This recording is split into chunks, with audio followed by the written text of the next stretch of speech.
नमस्कार साथियों, हम महत्वपूर्ण चैप्टर रस के संदर्भ में चर्चा कर रहे थे। पिछले वीडियो में हमने रस की परिभाषा, रस के अवयव यानी अंग, स्थायी भाव, विभाव, अनुभाव और संचारी भाव और इन सब के प्रकार, स्थायी भाव 9 प्रकार के बताया, भरत मुनि के अनुसार 8 बताया, 2 और अतिरिक्त बताया, वात्सल्य रस और भक्ति या प्रेम रस तो 11 हो गया। उसके बाद विभाव का 2 बताया, आलंबन विभाव, उद्दीपन विभाव। अनुभाव का 8 प्रकार बताया और संचारी भाव या व्यभिचारी भाव का 33 आपको बताया गया था। ये सारे हिंदी से संबंधित छोटे से छोटे परीक्षाओं से लेकर नेट जैसे बड़े महत्वपूर्ण परीक्षाओं में भी रस से संबंधित प्रश्न कोई ना कोई पूछ दिया जाता है, इसलिए बहुत महत्वपूर्ण है। इसलिए हमने केवल इसको एक कक्षा की दृष्टि से नहीं बल्कि प्रतियोगी परीक्षाओं की दृष्टि से भी इसको हमने बनाया है। इसलिए यहाँ पर देखिए, संचारी भाव के सारे नाम को हमने यहाँ पर उद्धृत किया है। तो देखते हैं कौन कौन से संचारी भाव हैं, जिनकी संख्या 33 है। पहला हर्ष, दूसरा विषाद, तीसरा त्रास, भय या व्यग्रता को कहा जाता है त्रास। चौथा लज्जा, जिसको व्रीड़ा भी कहा जाता है। पांचवा शंका, छठवां चिंता, सातवां ग्लानि, आठवां असूया, नौवां अमर्ष, 10वां मोह, 11वां गर्व, 12वां उत्सुकता, 13वां मद, 14वां उग्रता, 15वां चपलता, 16वां दीनता, 17वां जड़ता, 18वां आवेग, 19वां निर्वेद, 20 धृति, 21 मति, 22 विबोध, चैतन्य लाभ को कहा जाता है विबोध, 23 वितर्क, 24 आलस्य, 25 श्रम, 26 निद्रा, 27 स्वप्न, 28 स्मृति, 29 उन्माद, 30 अवहिथा। अवहिथा मतलब हर्ष आदि भावों को छिपाना, जो मन में उत्साह होता है उसको प्रकट न करना, छिपा लेना को कहा जाता है अवहिथा। 31 अपस्मार, मूर्छा, और 32 है व्याधि, रोग, और 33 है मरण। ये 33 प्रकार के स्थायी भाव होते हैं साथियों। ये मन के छोटे छोटे विकार है जो हमेशा हर व्यक्ति में चलते रहता है। फ्यू सेकंड या कुछ सेकंड के लिए मन में आते मिट जाता है, डिलीट हो जाता है, फिर कुछ विचार आते मिट जाता है, डिलीट हो जाता है। वही सारे भाव को कहा गया है संचारी भाव, जो मन में आते जाते रहते, मिटते रहते।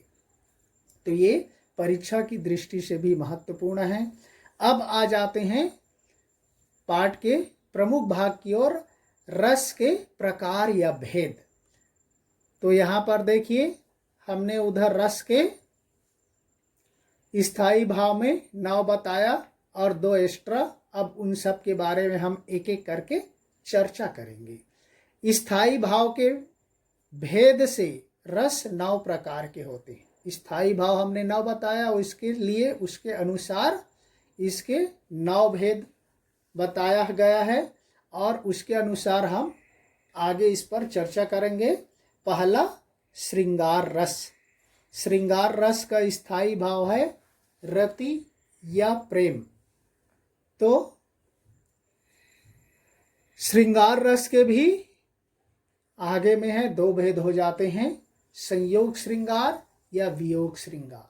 तो संयोग श्रृंगार क्या है देखिए, जहां स्त्री पुरुष के प्रेम का वर्णन किया जाता है, स्त्री पुरुष कहिए, नायक नायिका कहिए, प्रेमी प्रेमिका कहिए, उसके प्रेम का वर्णन किया जाता है, वहाँ होता है श्रृंगार रस। और श्रृंगार रस को रसराज भी कहा जाता है। जैसे रस को काव्य की आत्मा कहा जाता है, वैसे श्रृंगार रस को रसराज भी कहा जाता है। इसके दो भेद या प्रकार हैं। पहला है संयोग श्रृंगार, दूसरा वियोग श्रृंगार। और वियोग श्रृंगार का दूसरा नाम भी है विप्रलंभ श्रृंगार। ध्यान रखिए, ये भी परीक्षाओं में पूछ दिया जाता है, वियोग श्रृंगार का दूसरा नाम क्या है? तो हो जाता है वियोग श्रृंगार का दूसरा नाम है विप्रलंभ श्रृंगार। तो श्रृंगार रस, रति, प्रेम, इसका उदाहरण देखिए। ये मैंने 10वीं कक्षा के बिहारी के दोहे से लिया है। बतरस लालच लाल की, मुरली धरी लुकाई। नेक्स्ट है सौह करे भवहनु हसय, दैन कहे नटी जाई। तो बहुत सरल है। बतरस लालच लाल की, मुरली धरी लुकाई, सौह करे भवहनु हसय, दैन कहे नटी जाई। तो इस तरह से इसका उदाहरण बन गया। और हम कोई दूसरा उदाहरण भी देख सकते, जैसे रामचरितमानस के संदर्भ में, राम और सीता के संदर्भ में ही है। राम के रूप निहारती जानकी, कंगन के नग की परछाई, यात सबय सुधि भूली गई, कर टेक रही पलटारती नाही। तो इस तरह से भी हम दूसरे में ले सकते। बिहारी के सारे दोहे लगभग श्रृंगारी दोहे हैं, वो सारे श्रृंगार रस के उदाहरण में आ जाएगा। जैसे कागत पर लिखत न बनत, कहत संदेश उलझात, कहिए सबू तेरे हियो, मेरे हिये की बात। और ले लीजिए, कहत नटत रिझत खिझत, मिलत खिलत लजियात, भरे भावन में करत हैं, नैननु ही सब बात। ये बिहारी के दोहे से है। तो ये सब सारे श्रृंगार रस के बहुत सारे उदाहरण है। कोई एक आप याद रख लीजिए जिससे आपको बोलने में सुविधा हो। तो यहाँ पर देखिए, हमने रस और उसके स्थायी भाव यहाँ पर हमने बताया है। रस स्थायी भाव, रस स्थायी भाव। देखिए, श्रृंगार रस स्थायी भाव, रति प्रेम। दूसरा है हास्य रस, हास या हंसी। तीसरा रौद्र रस का स्थायी भाव है क्रोध। चौथा भयानक रस का स्थायी भाव है भय, व्यक्ति के मन में डर की भावना। पांचवा वीर रस का स्थायी भाव है उत्साह। छठवां अद्भुत रस, अद्भुत रस का स्थायी भाव है विस्मय या आश्चर्य। सातवां है करुण रस का स्थायी भाव है शोक या दुख। आठवां विभत्स रस, जुगुप्सा या घृणा भी जिसको कहा जाता है। नौवां रस है शांत रस, वैराग्य या निर्वेद, निर्वेद या वैराग्य ये कहा जाता है। यहीं तक ही वास्तव में माना जाता है और आपको बार बार बोला जा रहा है, ये दो अतिरिक्त है। भरत मुनि ने तो केवल 8 बताए, यहाँ पर 9 है। 10वां वात्सल्य रस, वत्सलता या स्नेह। और 11वां है भक्ति रस, भगवद विषयक रति या अनुराग, यानी भक्त का अपने भगवान के प्रति जो प्रेम होता है, अनुराग होता है, उसको कहा जाता है भक्ति रस। जैसे मीराबाई के भजन वगैरह होते हैं, वो सारे भक्ति रस के अंतर्गत आ जाते हैं। तो वहाँ पर हमने पहला देखा श्रृंगार रस का उदाहरण। अब आगे चलते हैं, उसके स्थायी भाव और रस के आगे है दूसरा हास्य रस। हास्य रस का स्थायी भाव है हास्य। तो देखिए क्या है, किसी की विचित्र वेशभूषा, हाव भाव या कार्य को देखकर हंसी आती है, वहां हास्य रस होता है। जहां पर नाम से ही पता चलता है हास्य रस, हंसने का भाव।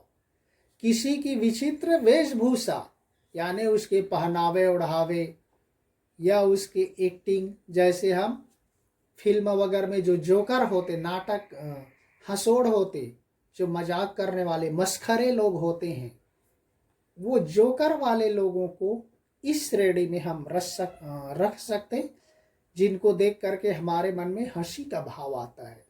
वो वेशभूषा, हाव भाव या कार्य को देखकर हंसी आती है, वहाँ हास्य रस होता है। तो ये उसकी परिभाषा है। आगे वीडियो में हम इसके उदाहरण को हम देखेंगे। तो इस तरह से हमने देखा कि किस तरह से रस और उसके स्थायी भाव है। बहुत सारे परीक्षाओं में इसके बारे में पूछ दिया जाता है। ये महत्वपूर्ण भाग है। रस के प्रकार और उसके स्थायी भाव आपको याद रख लेना ही चाहिए, ताकि आप किसी भी प्रतियोगी परीक्षा में गुमराह ना हो। तो नेक्स्ट वीडियो में देखेंगे हास्य रस के उदाहरण। तब तक के लिए इसको यहीं पर समाप्त करते हैं। धन्यवाद। जय हिंद।